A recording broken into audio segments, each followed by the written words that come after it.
शुक्र की कथा।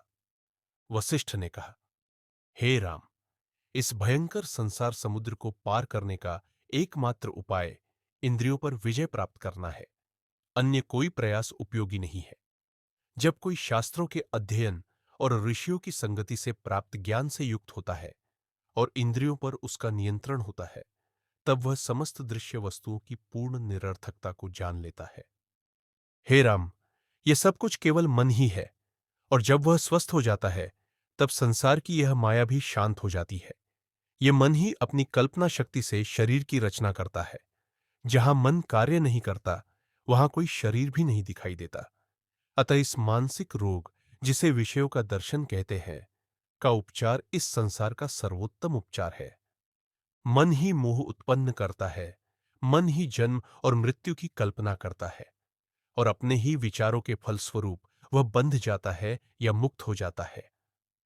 राम ने पूछा, हे महर्षि, कृपा करके मुझे बताइए, यह विशाल ब्रह्मांड मन में कैसे स्थित है? वशिष्ठ ने उत्तर दिया, हे राम, यह उसी प्रकार है जैसे ब्राह्मण बालकों द्वारा रचे गए ब्रह्मांड। फिर यह उसी प्रकार है जैसे राजा लवण के भ्रम। एक और उदाहरण है। मैं तुम्हें अभी महर्षि शुक्र की कथा सुनाता हूं। बहुत समय पहले महर्षि भृगु एक पर्वत की चोटी पर कठोर तप कर रहे थे। उनका पुत्र शुक्र उस समय एक युवा था। जब पिता ध्यान में स्थिर होकर बैठे रहते, तो पुत्र उनकी सेवा करता था। एक दिन उस युवक ने आकाश में एक सुंदर अप्सरा को उड़ते हुए देखा। उसका मन उस अप्सरा के प्रति कामना से विक्षुब्ध हो गया। अप्सरा का मन भी उस तेजस्वी युवक शुक्र को देखकर विचलित हो गया। अप्सरा के प्रति तीव्र कामना से प्रेरित होकर शुक्र ने आंखें मूंद लीं और मानसिक रूप से उसका पीछा किया। वह स्वर्ग में पहुंच गया। वहां उसने तेजस्वी देवताओं, उनकी पत्नियों, ऐरावत हाथी और स्वर्गीय घोड़ों को देखा। उसने स्वयं ब्रह्मा को तथा इस ब्रह्मांड को नियंत्रित करने वाले अन्य देवताओं को भी देखा। उसने सिद्धों, सिद्ध आत्माओं को देखा। उसने स्वर्गीय संगीत सुना। उसने स्वर्ग के उद्यानों का भ्रमण किया। अंततः उसने स्वयं इंद्र को दिव्य अप्सराओं से सेवित अपने सिंहासन पर देखा। उसने इंद्र को प्रणाम किया। इंद्र भी अपने सिंहासन से उठकर शुक्र का अभिवादन किया और विनती की कि वह स्वर्ग में दीर्घकाल तक निवास करे। शुक्र ने सहमति दी। वशिष्ठ ने आगे कहा, शुक्र अपनी पूर्व पहचान को पूरी तरह भूल चुका था। इंद्र के दरबार में कुछ समय बिताने के बाद शुक्र ने स्वर्ग में उस अप्सरा का पता लगा लिया। जब वे एक दूसरे को देखे, तो पारस्परिक इच्छा से व्याकुल हो गए, क्योंकि स्वर्ग में इच्छा पूर्ति स्वाभाविक है। शुक्र ने कामना की कि जिस आनंद उद्यान में वह अप्सरा से मिला था, वहां रात का अंधकार छा जाए, और वह हो गया। शुक्र उस उद्यान के एक सुंदर विश्राम गृह में गया। अप्सरा उसका अनुसरण करती हुई वहां पहुंची। उसने कहा, हे महापुरुष, मैं तुम्हारे प्रति कामना से व्याकुल हूं। केवल मूर्ख प्रेम की निंदा करते हैं, ज्ञानी नहीं। तीनों लोकों का स्वामी बनना भी प्रियतम के साथ होने के सुख के बराबर नहीं होता। अतः कृपया मुझे अपने हृदय में स्थान दे। यह कहकर वह उसके वक्ष पर गिर पड़ी। शुक्र ने उस अप्सरा के साथ अत्यंत दीर्घ काल तक स्वर्ग में मनमाने ढंग से विचरण किया। वह 8 कल्पों के बराबर समय तक उस अप्सरा के साथ रहा। इतने लंबे समय के बाद, जैसे उसका पुण्य समाप्त हो गया हो, शुक्र उस अप्सरा के साथ स्वर्ग से गिर पड़ा। जब उनके सूक्ष्म शरीर पृथ्वी पर गिरे, तो वे ओस की बूंदें बन गए, जो अन्न के कणों में समा गई। उन अन्नों को एक पुण्यात्मा ब्राह्मण ने खाया, और उसकी पत्नी ने उनका सार ग्रहण किया। शुक्र उनका पुत्र बना। शुक्र वहां बड़ा हुआ। अप्सरा एक मृगी बन चुकी थी, और शुक्र ने उसके द्वारा एक मानव पुत्र को जन्म दिया। वह पुत्र उसे अत्यंत प्रिय हो गया। उस संतान के कारण उत्पन्न हुई चिंता और पीड़ा ने शुक्र को शीघ्र वृद्ध कर दिया, और वह भोगों की लालसा में मर गया। इस कारण से अगली जन्म में शुक्र एक राज्य का शासक बना, और तप और धर्म की कामना करते हुए उस शरीर को भी त्याग दिया। फिर वह एक पुण्यात्मा बना। इस प्रकार अनेक जन्मों से गुजरते हुए, विभिन्न विधियों से भोग और दुख सहते हुए शुक्र ने एक नदी के तट पर कठोर तपस्या की। वह अपने पिता भृगु के सम्मुख बैठकर ध्यान करता रहा। उसका शरीर अत्यंत कृश हो गया था। इस बीच चंचल मन ने जन्म मरण, स्वर्ग और पृथ्वी के दृश्य और एक सन्यासी के शांत जीवन की अनेक कल्पनाएं रची। वह उनमें इस तरह रमा रहा कि उन्हें ही सत्य मान बैठा। उसका शरीर केवल त्वचा और अस्थियों तक ही सीमित रह गया था, क्योंकि वह सभी प्रकार के मौसम की कठोरता से पीड़ित हुआ था। उसका स्वरूप भयावह लगने लगा था, किंतु वह मांसभक्षी जीवों द्वारा खाया नहीं गया, क्योंकि वह भृगु अरेशी के सामने स्थित था, जो गहरे ध्यान में लीन थे, और क्योंकि शुक्र ने योग की साधना से अपने शरीर को मानसिक शक्ति प्रदान की थी। वशिष्ठ ने आगे कहा, 100 दिव्य वर्षों के ध्यान के पश्चात महर्षि भृगु ने अपनी दृष्टि खोली। उन्होंने अपने पुत्र शुक्र को सामने नहीं पाया, केवल उसका सूखा हुआ शरीर देखा। वह शरीर कीड़ों का निवास बन चुका था, जो उसकी आंखों की खोखलों में रहते हुए बहुत तेजी से बढ़ गए थे। इस दृश्य से विचलित होकर और स्वाभाविक घटनाओं पर गहराई से विचार किए बिना भृगु क्रोधित हो उठे और उन्होंने काल को श्राप देने का निश्चय किया। काल, मृत्यु, तत्काल सशरीर प्रकट हो गया। उसके एक हाथ में तलवार थी और दूसरे में फंदा। उसने अभेद्य कवच धारण किया हुआ था। उसकी 6 भुजाएं और 6 चेहरे थे। वह अपने सेवकों और दूतों के समूह से घिरा हुआ था। उसका शरीर और शस्त्र विनाश की अग्नि से प्रज्वलित हो रहे थे। शांत भाव से और निर्भय स्वर में काल ने भृगु से कहा, हे ऋषि, आप जैसे ज्ञानी पुरुष भी ऐसा अनुचित विचार कैसे कर सकते हैं? ज्ञानी पुरुष तो अपमानित होने पर भी शांत रहते हैं। फिर भी आपने बिना किसी अपमान के ही मानसिक संतुलन खो दिया। आप वास्तव में पूजनीय है, और मैं वह हूं जो उचित आचरण का पालन करता है। इसलिए मैं आपको प्रणाम करता हूं, किसी अन्य उद्देश्य से नहीं। अपनी शक्ति के प्रदर्शन में अपना पुण्य व्यर्थ मत कीजिए। जान लीजिए कि मैं सृष्टि की महाप्रलय की अग्नि से भी अछूता हूं। मुझे अपने श्राप से नष्ट करने की आशा करना बालिशता है। मैं काल हूं, और मैंने असंख्य जीवों को नष्ट किया है, यहां तक कि उन देवताओं को भी जो इस ब्रह्मांड पर शासन करते हैं। हे ऋषि, मैं उपभोग करने वाला हूं और आप हमारा आहार है। यही प्रकृति द्वारा निर्धारित है। यह संबंध आपसी प्रेम या घृणा पर आधारित नहीं है। अग्नि स्वभाव से ऊपर जलती है, जल स्वभाव से नीचे बहता है। आहार उपभोगकर्ता को खोजता है, और सृष्ट वस्तुएं अपने अंत को। यह सब ईश्वर द्वारा निर्धारित है। सभी के आत्मा में आत्मा स्वयं ही स्थित है। शुद्ध दृष्टि के लिए न करता है, न भोगता, पर अपवित्र दृष्टि जो भेद देखती है, उसे यह विभाजन वास्तविक प्रतीत होता है। आप तो सत्य को जानने वाले हैं, और आप जानते हैं कि न तो कर्तापन है, न अकर्तापन। जीव सृष्टि में पुष्पों की भांति आते और जाते हैं, उनका कारण केवल अनुमान है। इन सबका कारण काल को माना गया है। यह वास्तविक भी हो सकता है और अवास्तविक भी। जैसे किसी झील की सतह में चंद्रमा का प्रतिबिंब लहरों से हिलता प्रतीत होता है, यह भी सत्य और असत्य दोनों कहा जा सकता है। काल टियाइम बोला, हे मुनि, क्रोध को स्थान मत दो। यह निश्चित ही विनाश का मार्ग है। जो होना है वह होकर रहेगा। इस सत्य को जानो। हमें घमंड नहीं है। हम तो केवल अपने स्वाभाविक कर्तव्यों की पूर्ति में प्रवृत्त है। वास्तव में ज्ञानी पुरुषों की यही प्रकृति होती है। जो कार्य करना आवश्यक है, उसे ज्ञानी पुरुष इस संसार में अहंकार और स्वार्थ रहित होकर ऐसे करते हैं जैसे गहरी नींद में हो। इस मर्यादा का उल्लंघन मत करो। तुम्हारी बुद्धि, महानता और नैतिक साहस कहाँ है? हे मुनि, तुम मोक्ष का मार्ग जानते हुए भी मूर्खों सा आचरण क्यों कर रहे हो? निश्चित ही तुम जानते हो कि पका हुआ फल जमीन पर गिरता है। फिर इस सत्य को अन्न देखाकर मुझे शाप देने का विचार क्यों करते हो? तुम जानते हो कि प्रत्येक व्यक्ति के दो शरीर होते हैं, एक भौतिक और दूसरा मानसिक। भौतिक शरीर जड़ है और अपने ही विनाश की ओर अग्रसर होता है। मन सीमित होते हुए भी व्यवस्थित होता है, किंतु वह मन तुम्हारे अंदर विचलित हो गया है।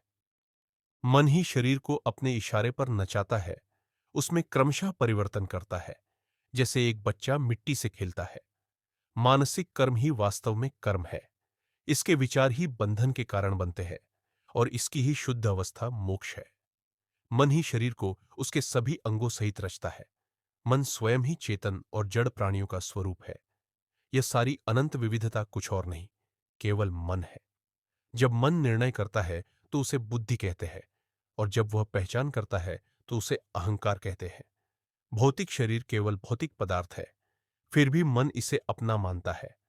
किंतु जब मन सत्य की ओर मुड़ता है तो वह शरीर के साथ अपनी पहचान छोड़ देता है और परम अवस्था को प्राप्त करता है। हे मुनि, जब तुम ध्यान में लीन थे, तब तुम्हारा पुत्र अपनी कल्पनाओं में बहुत दूर चला गया। उसने भृगुपुत्र कहे जाने वाले शरीर को यहीं छोड़ दिया और स्वर्ग में चला गया। वहां स्वर्ग में उसने अप्सराओं के साथ भोग किया। समय बीतने पर जब उस पुण्य का फल समाप्त हो गया, तो वह एक पके हुए फल की भांति अप्सरा सहित पृथ्वी पर गिर गया। उसे वहां अपने दिव्य शरीर को छोड़ना पड़ा। वह पृथ्वी पर जन्म लेने हेतु गिरा और भौतिक शरीर धारण किया। यहां पृथ्वी पर उसे अनेक जन्मों से गुजरना पड़ा। वह क्रमशः एक ब्राह्मण बालक बना, फिर राजा, मछुआरा, हंस, पुनः राजा, फिर एक महान सिद्ध योगी, एक देवता, एक अर्षिपुत्र, पुनः एक राजा, फिर एक बार फिर अर्षिपुत्र, और फिर पाप कर्मों के कारण वह शिकारी बना, राजा बना, फिर कीड़े और वनस्पति बना, गधा, बांस, चीन में हिरण, सांप, पक्षी, और फिर से एक देवता बना, और अब वह एक ब्राह्मण का पुत्र वासुदेव बन गया है। वह वेदों में निपुण है और वर्तमान में पवित्र समंगा नदी के तट पर तपस्या में रत है।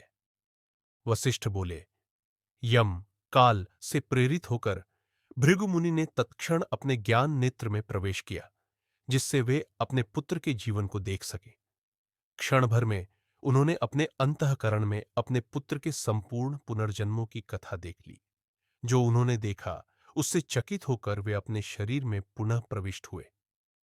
अपने पुत्र के प्रति समस्त मोह से मुक्त होकर भृगु बोले, प्रभो, आप वास्तव में भूत, वर्तमान और भविष्य के झाता है, जबकि हम सीमित बुद्धि वाले हैं। यह संसार रूपी दृश्य, जो असत्य होते हुए भी सत्य जैसा प्रतीत होता है, यहां तक कि वीर पुरुषों को भी मोहित कर देता है। निश्चय ही यह सब आप में ही स्थित है, और केवल आप ही इस माया का वास्तविक स्वरूप जानते हैं, जो मन की कल्पनाओं से उत्पन्न होती है। यह मेरा पुत्र मरा नहीं है, किंतु उसे मरा हुआ मानकर मैं व्याकुल हो गया। मैंने समझा कि मेरे पुत्र को उसके समय से पहले मुझसे छीन लिया गया है। प्रभु, यद्यपि हम संसार की घटनाओं के क्रम को समझते हैं, फिर भी सुख और दुख के कारण हम हर्ष और विषाद में पड़ जाते हैं। इस संसार में क्रोध मनुष्य को अनुचित कार्य करने को प्रेरित करता है, परंतु शांति उसे उचित कार्य करने की शक्ति देती है। जब तक यह संसार रूपी माया बनी रहती है, तब तक उचित और अनुचित कार्य में भेद भी बना रहता है। आपका यह कार्य, जो प्राणियों की मृत्यु का कारण बनता है, स्वाभाविक है, अतः इससे व्याकुल होना अनुचित है। आपकी कृपा से मैंने पुनः अपने पुत्र को देखा है, और मैं यह जान चुका हूं कि केवल मन ही शरीर है, और यही मन इस संसार रूपी दृश्य को रचता है। काल बोला, सत्य कहाँ है मुनि? वास्तव में मन ही शरीर है। यही मन केवल विचारों से शरीर की रचना करता है, जैसे कुम्हार मिट्टी से घड़ा बनाता है। यह मन ही नए शरीरों की रचना करता है और वर्तमान शरीरों का विनाश करता है, और यह सब केवल इच्छा मात्र से होता है। यह स्पष्ट है कि मन के भीतर भ्रांति, स्वप्न और तर्कहीन विचार जैसी शक्तियां होती है, जो आकाश कुसुम की सृष्टि करती है। वैसे ही यह मन अपने भीतर ही शरीर की छवि बनाता है, किंतु अज्ञानी व्यक्ति, जो केवल स्थूल दृष्टि रखता है, वह इस भौतिक शरीर को मन से भिन्न और स्वतंत्र समझता है। तीनों लोक, जागृत, स्वप्न और सुषुप्ति, केवल मन की शक्तियों की अभिव्यक्ति है। यह अभिव्यक्ति न तो पूर्णतः सत्य है, न असत्य। जब मन विविधता की धारणा से ग्रसित होता है और देखता है, तो वह विविधता को ही देखता है। काल बोला, मन स्वयं ही इस संसार रूपी दृश्य में उलझ जाता है जब वह असंख्य विचारों को अपनाता है, जैसे मैं दुर्बल हूं, मैं दुखी हूं, मैं मूर्ख हूं, आदि। जब यह समझ उत्पन्न होती है कि यह सब केवल मन की मिथ्या रचना है और मैं वही हूं जो मैं हूं, तब उस चेतना में परम शांति प्रकट होती है। मन विशाल सागर के समान है जिसमें अनगिनत प्रकार के जीव रहते हैं, जिसकी सतह पर विभिन्न आकार की लहरें उठती और गिरती है। छोटी लहर स्वयं को छोटी समझती है, बड़ी लहर स्वयं को बड़ी। जो लहर हवा से टूट जाती है, वह स्वयं को नष्ट हुआ मानती है। एक लहर सोचती है कि वह ठंडी है, दूसरी सोचती है कि वह गर्म है, परंतु सारी लहरें केवल समुद्र का ही जल है। यह कहना सत्य है कि समुद्र में कोई लहरें नहीं है, केवल समुद्र ही है। फिर भी यह कहना भी सत्य है कि लहरें हैं।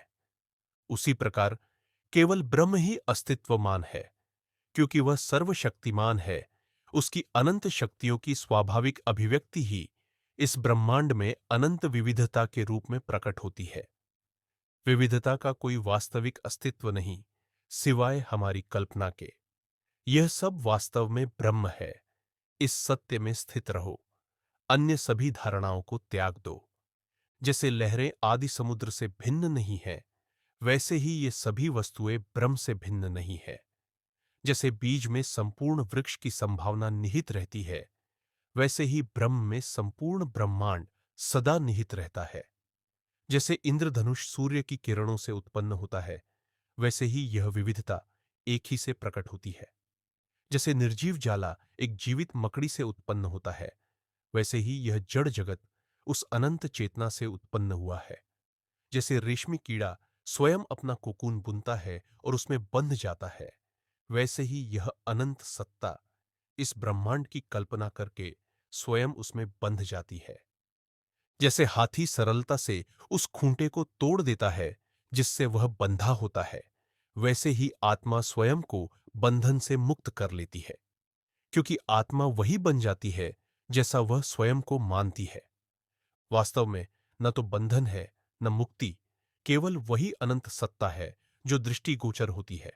फिर भी यह शाश्वत सत्ता क्षणिक के द्वारा ढकी हुई प्रतीत होती है, और यह वास्तव में एक महान आश्चर्य या महान माया है।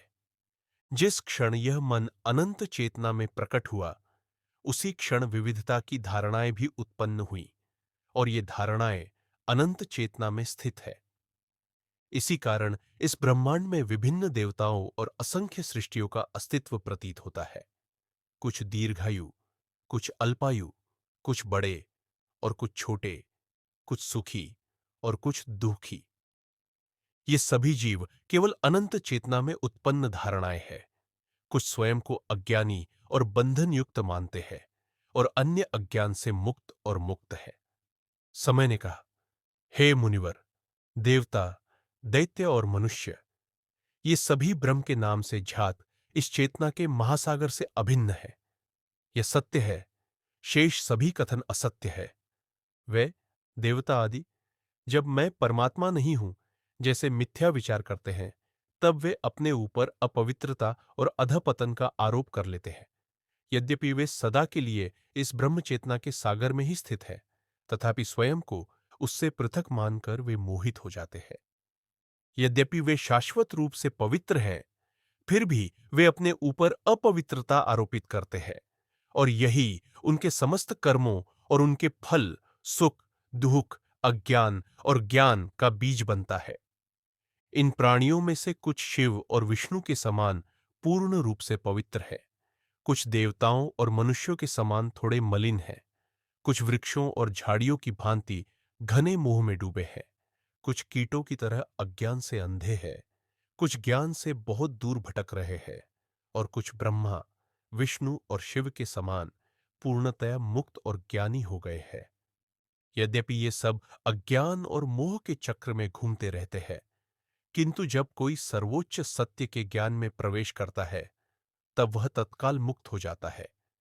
इनमें से न तो वे जो वृक्षों के समान अज्ञान में दृढ़तापूर्वक जमे हुए हैं, और न ही वे जो पूर्णतया अज्ञान का विनाश कर चुके हैं। उन्हें शास्त्रों के अध्ययन की आवश्यकता है। शास्त्र स्वयं उन्हीं जागृत जीवों के लिए रचे गए हैं जिनके भीतर दुष्प्रवृत्तियां शांत हो चुकी है और जिनकी बुद्धि स्वाभाविक रूप से मार्गदर्शन चाहती है। हे मुनिवर, केवल मन ही है जो इस संसार में सुख दुख का अनुभव करता है, न कि शरीर। वास्तव में यह स्थूल शरीर केवल मन की कल्पना का फल है। यह शरीर मन से पृथक कोई अस्तित्व नहीं रखता। जो कुछ भी तुम्हारे पुत्र ने अपने मन में संकल्प किया, वही उसने अनुभव किया। हम इसके लिए उत्तरदायी नहीं हैं। यहां इस संसार में जितने भी प्राणी हैं, वे अपने ही कर्मों से उत्पन्न होने वाले फल प्राप्त करते हैं, जो उनके भीतर संचित संस्कारों से उत्पन्न होते हैं। कोई अन्य, न कोई देवता, न कोई अन्य सत्ता इसके लिए उत्तरदायी है। आओ, चलो वहां चले जहां तुम्हारा पुत्र तपस्या में लीन है, स्वर्ग के सुखों का क्षणिक अनुभव कर लेने के बाद। ऐसा कहते हुए यम काल ने भृगु को पकड़ लिया और उसे साथ ले चला। जब वशिष्ठ मुनि यह कथा कह रहे थे, तब 8वां दिन समाप्त हो गया और सभा विसर्जित हो गई। वशिष्ठ ने आगे कहा, हे राम, महर्षि भृगु और काल देवता मंदार पर्वत की ओर समांगा नदी के तट पर जाने के लिए चल पड़े। वे जब मंदार पर्वत से नीचे उतर रहे थे, तब उन्होंने उन जंगलों में अनेक सिद्ध और ज्ञानी मुनियों को देखा। उन्होंने मदोन्मत्त गजों को देखा। उन्होंने उन सिद्धों को देखा जिन पर अप्सराएं पुष्पों की वर्षा कर रही थीं। उन्होंने बुद्धों, प्रबुद्ध भिक्षुओं को वन में विचरण करते हुए देखा। फिर वे नीचे मैदानों की ओर बढ़े, जहां गांव और नगर फैले हुए थे। बहुत शीघ्र ही वे समांगा नदी के किनारे पहुंच गए। वहां महर्षि भृगु ने अपने पुत्र को देखा, जो अब एक अन्य शरीर में था और जिसकी प्रकृति पहले से भिन्न थी। वह शांत चित्त आत्मज्ञान में स्थित था और उसके भीतर ब्रह्मांडीय जीवों के भाग्य का चिंतन चल रहा था। यह तेजस्वी युवक पूर्णतः शांत और विचार रहित प्रतीत हो रहा था, जैसे पारदर्शी क्रिस्टल जो अपने चारों ओर के प्रतिबिंब में भी रुचि न रखता हो। उसके मन में यह प्राप्त करना है या यह त्याग्य है, जैसे कोई भी विचार शेष न था। समय ने भृगु से कहा, यह है तुम्हारा पुत्र। शुक्र ने उठो शब्द सुनकर धीरे से अपनी आंखें खोली। उसने उन दोनों तेजस्वी देवताओं को देखा और उन्हें यथोचित प्रणाम कर एक शिला पर बैठाया। मृदु और मधुर वाणी में उसने कहा, हे दिव्य आत्माओं, मैं सचमुच धन्य हूं जो आप दोनों का दर्शन कर पा रहा हूं। आपके केवल सान्निध्य से मेरे मन के वे भ्रांति विचार नष्ट हो गए हैं, जिन्हें न तो शास्त्र पढ़ने से, न तप करने से, न बुद्धि से और न ज्ञान से नष्ट किया जा सका था। यह धरती जिस पर आप पग रखते हैं, पवित्र हो जाती है। अमृत वर्षा भी इतना आनंद नहीं देती जितना संतों के दर्शन से मिलता है। महर्षि भृगु ने कहा, स्वयं को स्मरण करो, क्योंकि तुम कोई अज्ञानी व्यक्ति नहीं हो। शुक्र तुरंत ही अपने पूर्व जन्म की स्मृति में जागृत हो गया, जिसे उसने थोड़े समय के लिए आंखें बंद करके देखा।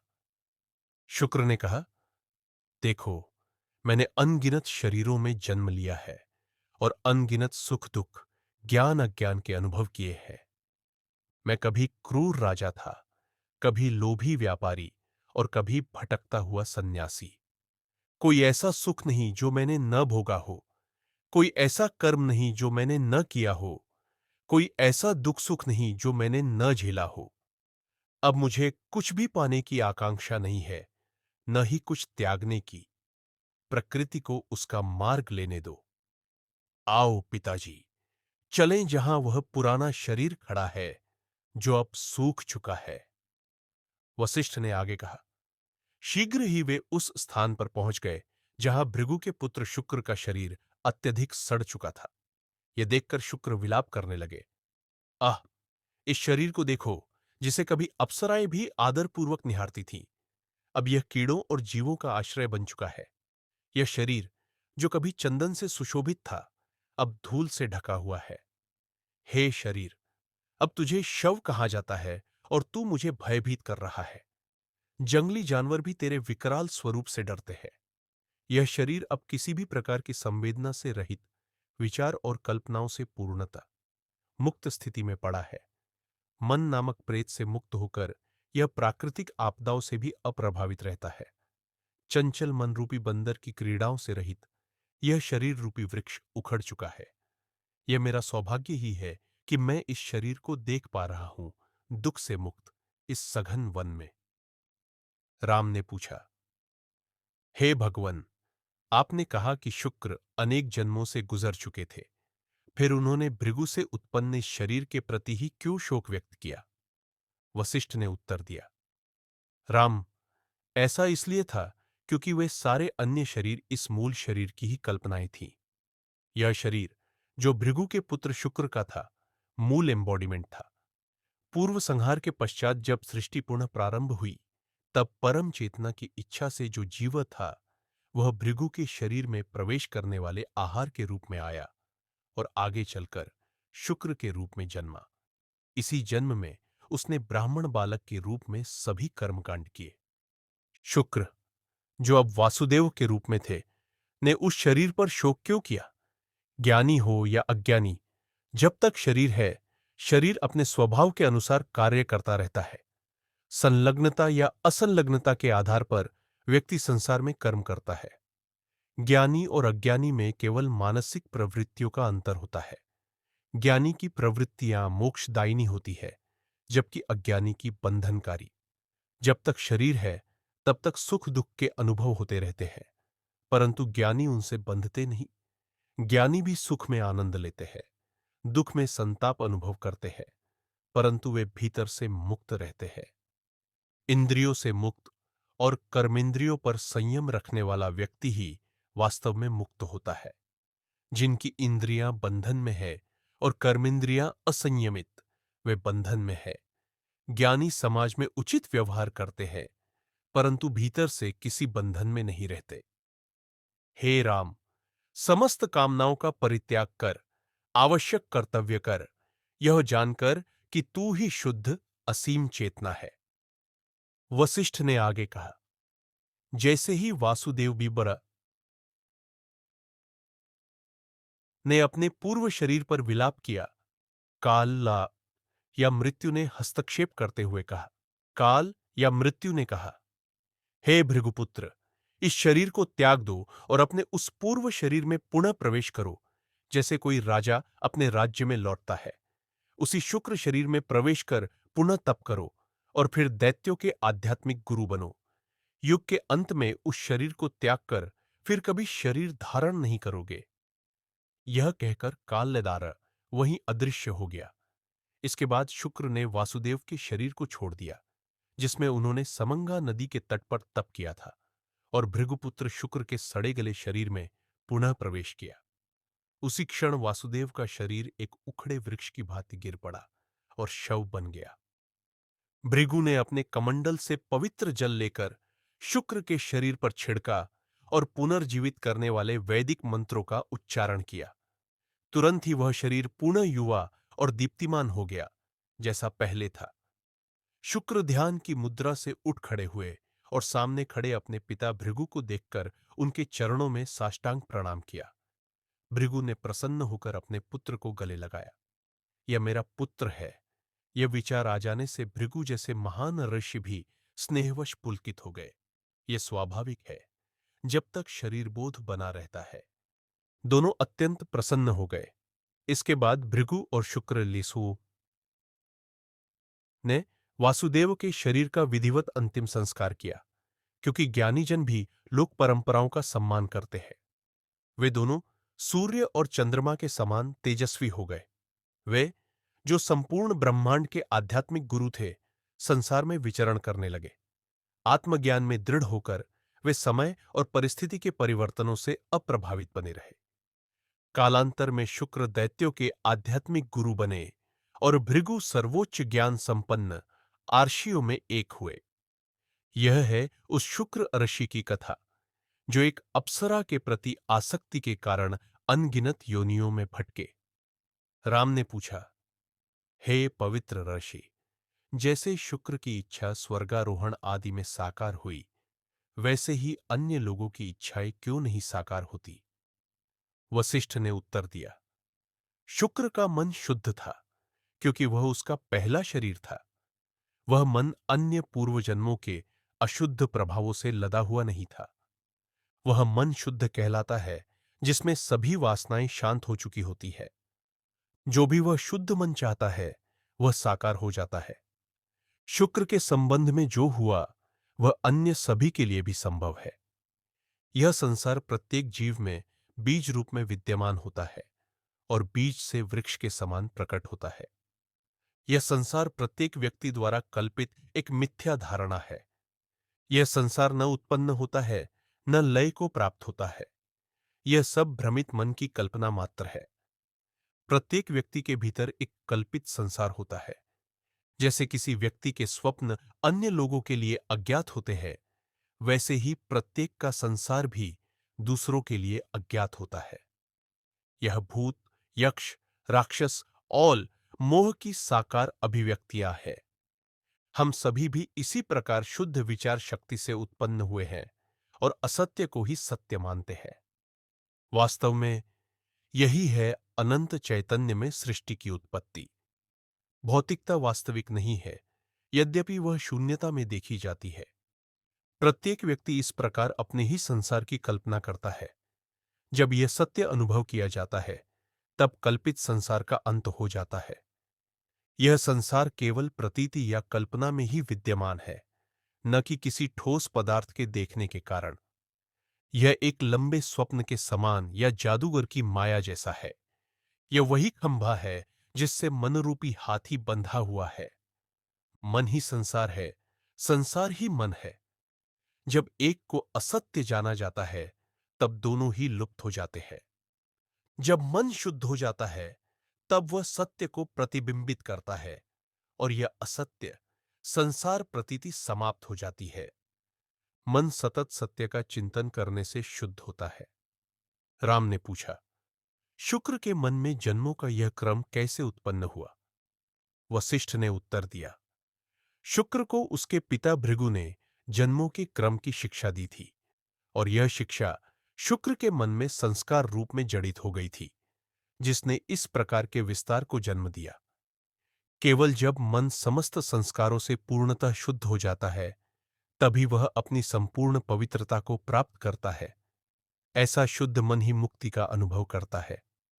वशिष्ठ ने आगे कहा, हे राम, यह विविधता जो सृष्टि में देखी जाती है, वह केवल विविधता की प्रतीति है। विकास या लय दोनों ही की उत्पत्ति और लक्ष्य एक ही अनंत चैतन्य है। विकास के समय उस एक अनंत चैतन्य में केवल प्रतीतिगत विविधता दिखाई देती है, उस चैतन्य में उत्पन्न संकल्पों के अनुसार। इनमें से कुछ संकल्प आपस में घुल मिल जाते हैं, जिससे इस विविधता में अनंत प्रकार की रचनाएं उत्पन्न होती है। कुछ संकल्प आपस में नहीं मिलते, किंतु वास्तव में ये सभी संकल्प प्रत्येक अस्तित्व के कण कण में प्रकट होते हैं और ये कण एक दूसरे से स्वतंत्र रूप से विद्यमान रहते हैं।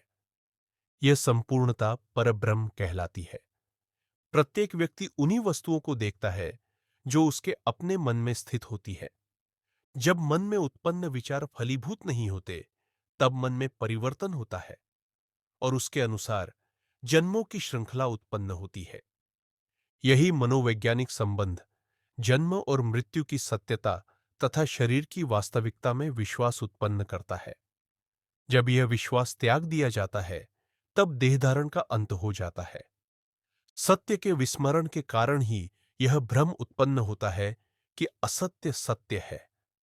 जब प्राण जीवन शक्ति की शुद्धि होती है और जो इस प्राण से परे है, उसके ज्ञान से, तब मन की क्रियाओं तथा जन्मों के क्रम का समग्र ज्ञान प्राप्त होता है। सभी जीवों का आत्मा तीन अवस्थाओं से गुजरता है: जागृत, स्वप्न और सुषुप्ति। इनका शरीर से कोई संबंध नहीं है। यह भी उसी एक आत्मा में जीवों की सत्ता की धारणा पर आधारित है, जो वास्तव में सत्य नहीं है। जो ज्ञानी सुषुप्ति की अवस्था से परे चला जाता है, जो शुद्ध चैतन्य है, वह मूल स्रोत में लीन हो जाता है। किंतु जो मूर्ख ऐसा नहीं करता, वह जन्म मरण के चक्र में बंधा रहता है। क्योंकि चैतन्य अनंत है, एक जीवन चक्र से दूसरे तक, यहां तक कि ब्रह्मांडीय चक्रों से भी परे जीव बहता रहता है। ऐसी सृष्टियां अनंत हैं, एक के भीतर दूसरी, जैसे केले के तने की परतें। निस्संदेह ब्रह्म, परम तत्व की किसी भी वस्तु से तुलना करना अनुचित है। केवल उसी का अनुसंधान करना चाहिए जो वास्तव में समस्त पदार्थों का कारण होते हुए भी समस्त कारणों से परे है। केवल यही अनुसंधान के योग्य है, क्योंकि यही सार है। अनावश्यक बातों की खोज क्यों करे? वशिष्ठ ने कहा, हे राम, जैसे बीज से वृक्ष उत्पन्न होता है और बीज का अंत हो जाता है, वैसे ही ब्रह्म इस सृष्टि को उत्पन्न करता है, परंतु स्वयं नष्ट नहीं होता। वृक्ष संसार प्रकट होता है, जबकि बीज ब्रह्म यथावत बना रहता है। इसलिए इस अपूर्व ब्रह्म की किसी भी वस्तु से तुलना करना असंभव है। जहां वृक्ष आदि को परिभाषित किया जा सकता है, ब्रह्म नाम रहित और रूप रहित सत्ता है। ब्रह्म ही वह है जो भिन्न रूपों में प्रकट होता है। फिर भी एक अन्य दृष्टिकोण से देखा जाए तो वह ऐसा नहीं होता, क्योंकि वह शाश्वत और अचल है। इसलिए ब्रह्म के विषय में यह कहना असंभव है कि वह यह सब बना है, और यह कहना भी असंभव है कि वह यह सब नहीं बना है। जब आत्मा को वस्तु के रूप में देखा जाता है, तब दृष्टा का बोध नहीं होता। जब तक विषयों की अनुभूति होती है, आत्मा का साक्षात्कार नहीं होता। जब तुम मृग तृष्णा को जल के रूप में देखते हो, तब उष्ण वायु नहीं दिखाई देती। पर जब तुम उष्ण वायु को देख लेते हो, तब मृग तृष्णा में जल का अनुभव नहीं होता। जब एक सत्य हो, दूसरा नहीं होता। जैसे आंखें जगत की सभी वस्तुओं को देखती है, पर स्वयं को नहीं देख सकती, वैसे ही जब तक वस्तु को वस्तु समझा जाता है, आत्मा का साक्षात्कार नहीं होता। ब्रह्म आकाश की भांति सूक्ष्म और निर्मल है, उसे किसी भी प्रयास से जाना नहीं जा सकता। जब तक व्यक्ति यह अंतर्बोध रखता है कि यह जो मैं देख रहा हूं वह वस्तु है और मैं उसका दृष्टा हूं, तब तक ब्रह्म का बोध बहुत दूर है।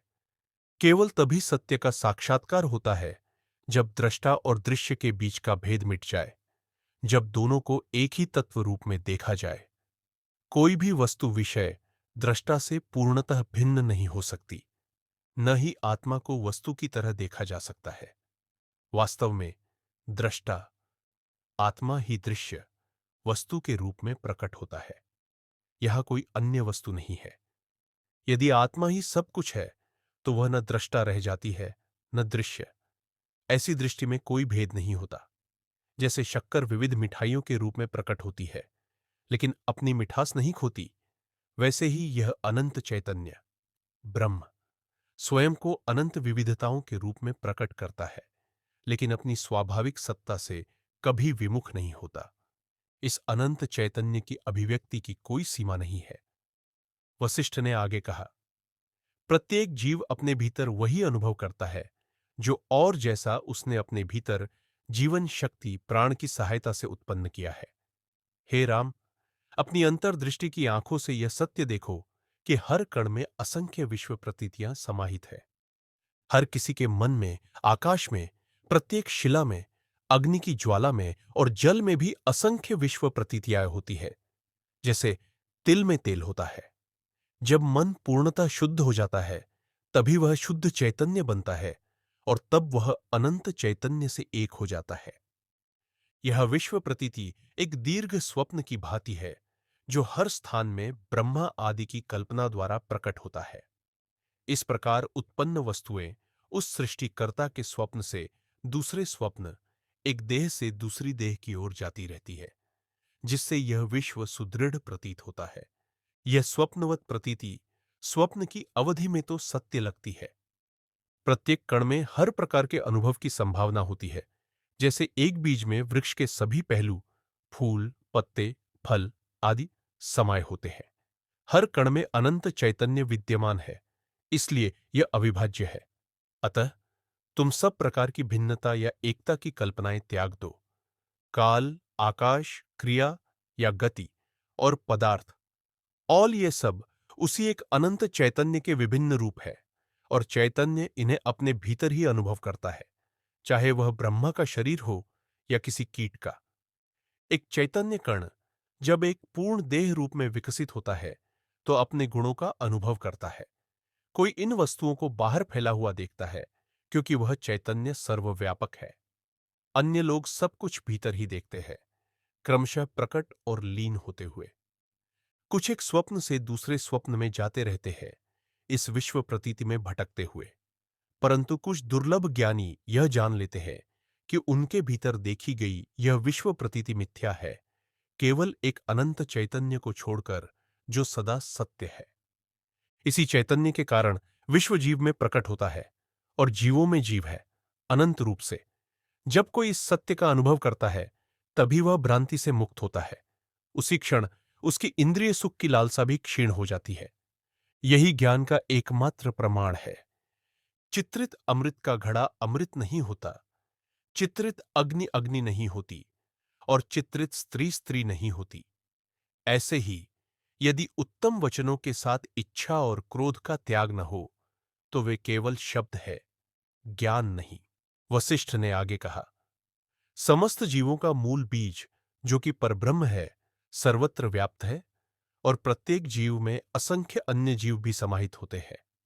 यह सब इसलिए है क्योंकि संपूर्ण ब्रह्मांड असीम चेतना से पूर्ण रूप से व्याप्त है। जब ये जीव प्रकट होते हैं तो वे जिस भी प्रकार का चिंतन अपनाते हैं शीघ्र ही उसी स्वरूप को प्राप्त हो जाते हैं। जो देवताओं की उपासना करते हैं वे देवताओं को प्राप्त होते हैं, जो उपदेवों की पूजा करते हैं वे उन्हें प्राप्त करते हैं, जो परब्रह्म का चिंतन करते हैं वे स्वयं ब्रह्म हो जाते हैं। अतः मनुष्य को उस वस्तु का आश्रय लेना चाहिए जो सीमित, सशर्त या क्षणिक न हो। शुक्र अप्सरा के रूप का ध्यान करते हुए बंध गए, किंतु जब उन्होंने अपने आत्मस्वरूप की शुद्धता को जाना जो कि असीम चेतना है तो वे तत्काल मुक्त हो गए। राम ने पूछा, हे पुण्यात्मा, कृपया मुझे जागृत और स्वप्न अवस्था के सत्य स्वरूप के विषय में बताइए। जागृत अवस्था क्या है और स्वप्न अथवा जागृत अवस्था में भ्रांति कैसे उत्पन्न होती है?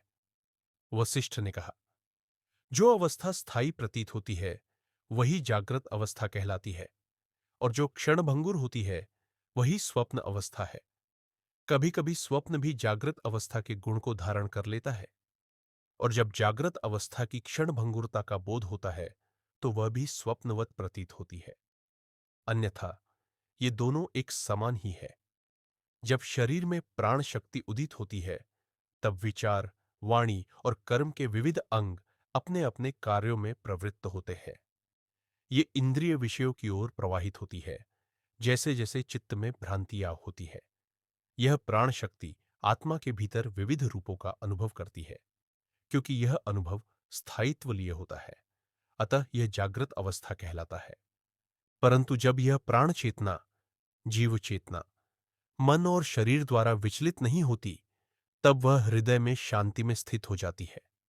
तब शरीर की नादियों में कोई चैतन्य गति नहीं होती और प्राण शक्ति इंद्रियों को सक्रिय नहीं करती, किंतु वह चेतना जो गहन निद्रा में भी जागरूक रहती है और जो जागृत व स्वप्न अवस्था में भी प्रकाशित होती है, वही परमार्थिक चेतना है, तुरीय।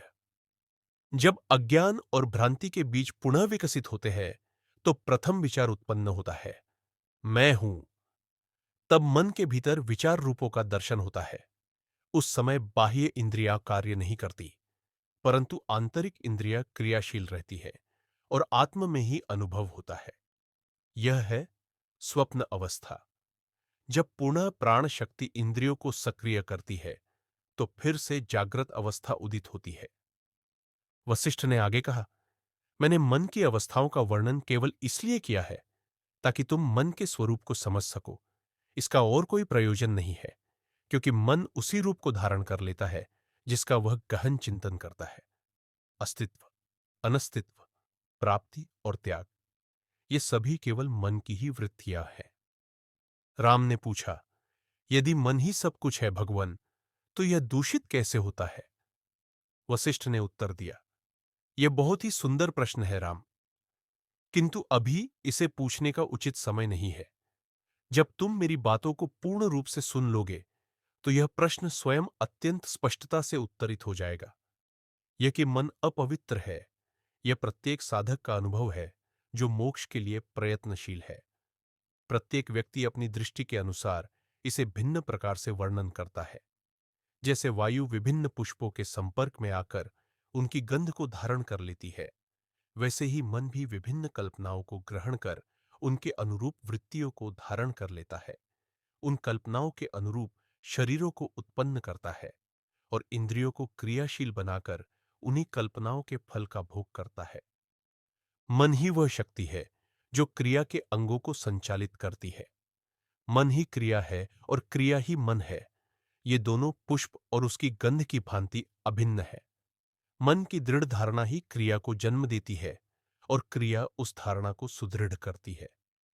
मन सभी जगह धर्म, अर्थ, काम और मोक्ष के लिए ही तत्पर रहता है, परंतु प्रत्येक व्यक्ति इनकी भिन्न भिन्न परिभाषा करता है और अपने मत को ही सत्य मानता है। उसी प्रकार कपिल के अनुयायी, वेदांती, विज्ञानवादी, जैन आदि सभी यह दावा करते हैं कि केवल उन्हीं का मार्ग मोक्षप्रद है। उनके दर्शन उनके अनुभवों की ही अभिव्यक्तियां हैं, जो उनके अपने अभ्यास से उत्पन्न हुई है और जो उनके मन की धारणाओं के अनुसार हुए हैं। राम, बंधन कुछ और नहीं, केवल वस्तु की धारणा है। यही धारणा माया, अज्ञान आदि है। यह वह मोतियाबिंद है जो सत्य रूपी सूर्य को देखने से रोक देता है। अज्ञान संदेह को जन्म देता है, संदेह से अनुभव होता है और वह अनुभव विकृत होता है। जैसे अंधकार में कोई शेर के खाली पिंजरे के पास जाता है तो वह भयभीत होता है, वैसे ही मनुष्य इस रिक्त शरीर को ही अपना कारागार मान लेता है। मैं और यह संसार, ये केवल छायाएं हैं, सत्य नहीं। केवल यही धारणाएं ही वस्तुओं की रचना करती हैं। ये वस्तुएं न तो पूर्णतः सत्य है, न असत्य। एक माता जो स्वयं को केवल एक गृहिणी मानती है, उसी अनुसार व्यवहार करती है। एक पत्नी जो स्वयं को अपने पति की माता मानती है, वह भी उसी अनुसार कुछ समय तक आचरण करती है। इसलिए हे रामा, मैं और यह की धारणाओं का परित्याग करो और सत्य में स्थित हो जाओ। वशिष्ठ ने कहा, जो व्यक्ति आत्मचिंतन के माध्यम से ज्ञान प्राप्त करता है और जिनमें निम्नलिखित गुण होते हैं, वह स्वयं के ज्ञान में उतनी ही स्पष्टता प्राप्त करता है जैसे पानी में फिटकरी डालने से वह स्पष्ट हो जाता है। उसका मन परिवर्तनों से अशांत नहीं होता। उसका अस्तित्व परिवर्तित हो चुका है। उसने जो प्राप्त करना था, अर्थात आत्मज्ञान, उसे प्राप्त कर लिया है और वह वस्तुवाद की धारणा को पूरी तरह से त्याग चुका है। क्योंकि देखने वाला स्वयं देखता है, वह किसी अन्य तत्व को देखने वाले विषय के रूप में नहीं देखता। वह सर्वोच्च सत्य में पूरी तरह से जागृत है। इस कारण वह विश्व प्रकटता में पूरी तरह से सोने जैसा है। उसकी वैराग्यता सर्वव्यापी है और वह सुख और उसके विपरीत में निरपेक्ष है। उसकी इच्छाएं समाप्त हो चुकी है, जैसे नदियां समुद्र में मिलकर अपनी हलचल को समाप्त कर देती है। उसने विश्व प्रकटता के जाले को काट डाला है, जैसे एक चूहा फंदे को काट देता है। यह तभी संभव होता है जब मन सभी आसक्तियों से मुक्त हो जाता है, जब वह द्वैत के जोड़ों से अप्रभावित रहता है, जब वह वस्तुओं से आकर्षित नहीं होता और जब वह सभी सहारों से स्वतंत्र हो जाता है, तब वह भ्रांति के पिंजरे से मुक्त हो जाता है। जब सभी संदेह समाप्त हो जाते हैं और न कोई प्रसन्नता होती है न विषाद, तब मन पूर्ण चांद की तरह चमकता है। जब मन की मलिनताएं समाप्त हो जाती है, तब हृदय में सभी शुभ गुण उत्पन्न होते हैं और हर जगह समान दृष्टि होती है। जैसे अंधकार सूर्य के उदय से नष्ट हो जाता है, वैसे ही जब असीम चेतना का सूर्य हृदय में उगता है, तो विश्व माया नष्ट हो जाती है। ऐसी ज्ञान वृत्ति जो समस्त प्राणियों के हृदय को प्रसन्न कर देती है, प्रकट होती है और फैलती है। संक्षेप में, जो केवल उस वस्तु को जानता है जो जानने योग्य है, वह जन्म और मृत्यु, आने और जाने से पार हो जाता है। यहां तक कि ब्रह्मा, विष्णु, इंद्र और शिवा भी उन पवित्र आत्माओं से सहानुभूतित होते हैं और उनकी सहायता करते हैं जिनमें आत्मज्ञान उत्पन्न हो चुका है, चाहे वह आत्मचिंतन के माध्यम से हो या प्रत्यक्ष निरीक्षण के द्वारा। जब अहंकार का अभाव होता है तो उस समय मन स्वाभाविक रूप से कार्य करता है और उसमें कोई भ्रम नहीं होता। जैसे समुद्र में लहरें उठती और गिरती है, वैसे ही संसार उत्पन्न होते हैं और लुप्त होते हैं। यह अज्ञानी को भ्रमित करता है, लेकिन ज्ञानी को नहीं। जैसे घड़े में अंतरिक्ष का अस्तित्व घड़े के आने से नहीं उत्पन्न होता और न ही वह घड़ा टूटने पर नष्ट होता है, वैसे ही जो व्यक्ति जानता है कि उसके शरीर, घड़ा और आत्मा, अंतरिक्ष के बीच यही संबंध है, वह स्तुति और निंदा से प्रभावित नहीं होता। यह आकर्षक संसार प्रकटता केवल तब तक व्यक्ति को घेरे रहती है जब तक वह आत्म के स्वरूप में इंक्वायरी में संलग्न नहीं होता। जब ज्ञान जागृत होता है तो भ्रांति समाप्त हो जाती है। वशिष्ठ ने कहा, ओ राम, वह सत्य देखता है जो शरीर को भ्रांतिपूर्ण समझ और विपत्ति के स्रोत के रूप में देखता है और जो जानता है कि शरीर आत्मा नहीं है। वह सत्य देखता है जो देखता है कि इस शरीर में सुख और दुख समय के परिवर्तन और व्यक्ति की स्थितियों के कारण अनुभव होते हैं और यह उससे संबंधित नहीं होते। वह सत्य देखता है जो जानता है कि वह सर्वव्यापी असीम चेतना है जो सर्वत्र होने वाली प्रत्येक घटना को अपने भीतर समाहित करता है। वह सत्य देखता है जो जानता है कि आत्मा, जो कि बाल के सिरे के लाखवें भाग के समान सूक्ष्म है, सब में व्याप्त है। वह सत्य देखता है जो जानता है कि आत्मा और अन्य के बीच कोई विभाजन नहीं है और कि वही एक असीम चेतना का प्रकाश ही एकमात्र वास्तविकता है। वह सत्य देखता है जो जानता है कि निर्गुण चेतना, जो सब प्राणियों में विद्यमान है, वह सर्वशक्तिमान और सर्वव्यापी है। वह सत्य देखता है जो यह भ्रम नहीं करता कि वह शरीर है जो बीमारी, भय, अशांति, बुढ़ापे और मृत्यु के अधीन है। वह सत्य देखता है जो जानता है कि सभी वस्तुएं आत्मा में बीनों की तरह पिरोई गई है और जो जानता है मैं मन नहीं हूं। वह सत्य देखता है जो जानता है कि यह सब भ्रम है, न मैं न वह। वह सत्य देखता है जो तीनों लोकों के समस्त प्राणियों को अपने परिवार के रूप में देखता है, जिन्हें वह अपनी सहानुभूति और सुरक्षा प्रदान करता है। वह सत्य देखता है जो जानता है कि केवल आत्मा का अस्तित्व है और वस्तुवाद में कोई ठोसता नहीं है। वह अप्रभावित होता है जो जानता है कि सुख, दुख, जन्म, मृत्यु आदि केवल आत्मा ही है। वह सत्य में दृढ़ स्थापित होता है जो यह महसूस करता है, मैं क्या प्राप्त करूं, क्या त्यागूं, जब यह सब एकमात्र आत्मा ही है। उस शुभ की जो सर्वोच्च ब्रह्मज्ञान से भरा है वंदना हो, जो संपूर्ण ब्रह्मांड को अपने स्वरूप में देखता है और जो सदैव अपरिवर्तित रहता है जब भी ब्रह्मांड की उत्पत्ति, स्थिति और संहार होते हैं। वशिष्ठ ने कहा, राम, जो व्यक्ति उच्च मार्ग पर चलता है, भले ही वह इस शरीर में निवास करता है, जो एक पुजारी के चक्के की तरह अतीत की प्रवृत्तियों से चलता है, वह उन कार्यों से अप्रभावित रहता है जो किए जा सकते हैं। उसके लिए शरीर केवल उसकी आत्मा के आनंद और मुक्ति के लिए है। वह इसमें कभी दुख का अनुभव नहीं करता। अज्ञानी के लिए यह शरीर दुख का स्रोत है, लेकिन जागरूक व्यक्ति के लिए यह शरीर अनंत आनंद का स्रोत है। जब तक यह शरीर है, बुद्धिमान व्यक्ति इससे महान आनंद और ज्ञान का आनंद प्राप्त करता है और जब इसका जीवन समाप्त हो जाता है तो वह इसे कोई हानि नहीं मानता।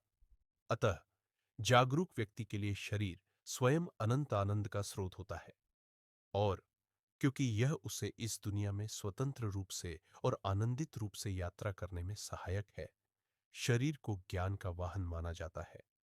क्योंकि शरीर के माध्यम से ही बुद्धिमान व्यक्ति विभिन्न इंद्रिय अनुभवों को प्राप्त करता है और दूसरों से मित्रता और स्नेह प्राप्त करता है, उसके लिए यह लाभ का स्रोत है। जागरूक व्यक्ति उस शरीर के भीतर सुखपूर्वक शासन करता है, जैसे इंद्र स्वर्ग के राजा अपने नगर में निवास करते हैं। शरीर उसे काम, लोभ, अज्ञान या भय के प्रलोभनों का सामना नहीं करने देता। बुद्धिमान व्यक्ति का शरीर उस उत्तेजना से प्रभावित नहीं होता जिसे अज्ञानी लोग आनंद कहते हैं, बल्कि वह एक ध्यान की स्थिति में स्थित रहता है। वह शरीर के साथ हल्के रूप से संपर्क करता है जब तक वह मौजूद रहता है, लेकिन जब वह समाप्त हो जाता है तो वह उससे अप्रभावित रहता है, जैसे हवा उस बर्तन से संपर्क करती है जो अस्तित्व में है, लेकिन उस बर्तन से नहीं जो अस्तित्व में नहीं है। जैसे भगवान शिव द्वारा पिया गया सबसे घातक विष उन्हें कोई नुकसान नहीं पहुंचाता, बल्कि उनकी आकर्षण को बढ़ाता है, वैसे ही जागरूक व्यक्ति के विविध कार्य और आनंद उसे जन्म और मृत्यु के चक्र में नहीं बांधते। जैसे आप जानते हैं कि कोई व्यक्ति चोर है और उसे उस ज्ञान से निपटते हैं, वह आपका मित्र बन जाता है। वैसे ही जब आप वस्तुओं का आनंद उनके वास्तविक स्वभाव को जानकर लेते हैं, तो वे आपको आनंद देती है। वह बुद्धिमान व्यक्ति जो सभी संदेहों से मुक्त होता है और जिसमें आत्म की कोई छवि नहीं होती, शरीर में सर्वोच्च शासन करता है। इसलिए व्यक्ति को सभी प्रकार की इच्छाओं को छोड़ देना चाहिए और ज्ञान प्राप्त करना चाहिए। केवल वही मन जो अच्छे से अनुशासित होता है, असली खुशी का अनुभव करता है। बंदी राजा जब मुक्त होता है, एक टुकड़े ब्रेड से खुश होता है, जबकि जो राजा बंदी नहीं हुआ है, वह उतना आनंद नहीं लेता, चाहे वह किसी अन्य राज्य का अधिग्रहण कर ले। इसलिए बुद्धिमान व्यक्ति अपने मन और इंद्रियों पर विजय प्राप्त करने के लिए प्रयत्नशील रहता है। ऐसी विजय बाहरी शत्रुओं पर विजय प्राप्त करने से कहीं अधिक महान होती है। कहानी का निष्कर्ष यह है कि वशिष्ठ ने राम को आत्मज्ञान और वीतरागिता का गहरा संदेश दिया। वशिष्ठ बताते हैं कि जो व्यक्ति प्रबुद्ध होता है, वह शरीर को दुख का स्रोत नहीं, बल्कि एक ज्ञान का साधन और मुक्ति का वाहन मानता है। जहां अज्ञानी शरीर को एक बंधन और दुख का कारण समझते हैं, वहीं प्रबुद्ध व्यक्ति इसे एक दिव्य उपकरण के रूप में देखता है, जो उसे संसार के अनुभवों और सुखों से परे होकर मुक्ति और आत्मज्ञान की ओर मार्गदर्शन करता है। प्रबुद्ध व्यक्ति न तो इच्छाओं, भय या इंद्रिय तृष्णाओं से प्रभावित होता है और न ही वह संसार से मोहग्रस्त होता है। वह संसार में रहते हुए भी अपनी चेतना को आत्मा के वास्तविक स्वरूप में स्थित करता है। ऐसा व्यक्ति जन्म और मृत्यु के चक्र से पार हो जाता है और वह संसार को पूर्ण आनंद और समता की स्थिति में बिना किसी मोह या द्वंद्व के अनुभव करता है। वह न तो प्रशंसा या निंदा से प्रभावित होता है, न ही सुख या दुख से। सच्चा विजय अपने बाहरी शत्रुओं पर नहीं, बल्कि अपनी मन और इंद्रियों पर होती है, जहां व्यक्ति अपने विचारों और इच्छाओं पर विजय प्राप्त करता है। कहानी का उद्देश्य यह है कि मुक्ति केवल शरीर और संसार का परित्याग करने से नहीं, बल्कि अहंकार और संलग्नताओं से पार जाकर आत्मा और परम सत्य के अद्वितीय स्वरूप की पहचान करने से प्राप्त होती है। प्रबुद्ध व्यक्ति संसार और शरीर को केवल ब्रह्म का रूप मानते हुए उसे बिना किसी भेदभाव और द्वैत के अनुभव करता है। उसका लक्ष्य आत्मज्ञान प्राप्त करना है, आत्मा के परम वास्तविकता के साथ एकता को महसूस करना है और संसार में शांतिपूर्वक और बिना किसी इच्छा और भय के रहना है। कहानी का अंत यह है कि वशिष्ठ ने राम को यह स्पष्ट किया कि आत्मज्ञान और समता प्राप्त करने के बाद व्यक्ति जीवन में किसी भी प्रकार के भेदभाव, इच्छा या द्वैत से मुक्त हो जाता है। वह न तो संसार के सुखों और दुखों से प्रभावित होता है, न ही जन्म मृत्यु के चक्र में बंधता है। वह सच्चे अर्थों में मुक्ति को प्राप्त करता है, जहां वह न केवल अपनी आत्मा की वास्तविकता को पहचानता है, बल्कि समस्त ब्रह्मांड को एक ही ब्रह्म रूप में देखता है। ऐसे व्यक्ति का जीवन सहज और शांतिपूर्ण होता है और वह संसार में रहते हुए भी ब्रह्म के साथ एकात्मकता का अनुभव करता है। अंत में वशिष्ठ ने राम को बताया कि सबसे बड़ी विजय अपने भीतर के द्वंद्व और अहंकार पर विजय प्राप्त करना है, क्योंकि जब मनुष्य अपने भीतर के शत्रुओं को परास्त कर देता है, तो वह बाहरी संसार में किसी भी प्रकार के संघर्ष से मुक्त हो जाता है। इस प्रकार आत्मज्ञान और तपस्या के मार्ग पर चलकर वह जीवन में पूर्णता और शांति प्राप्त करता है। यह कहानी हमें यह सिखाती है कि संसार का सत्य और शरीर की वास्तविकता केवल आत्मज्ञान द्वारा ही समझी जा सकती है। जब हम अपने भीतर के अद्वितीय और असीम सत्य को पहचान लेते हैं, तो हम जीवन के हर पहलू को सहजता और शांति के साथ स्वीकार करते हैं।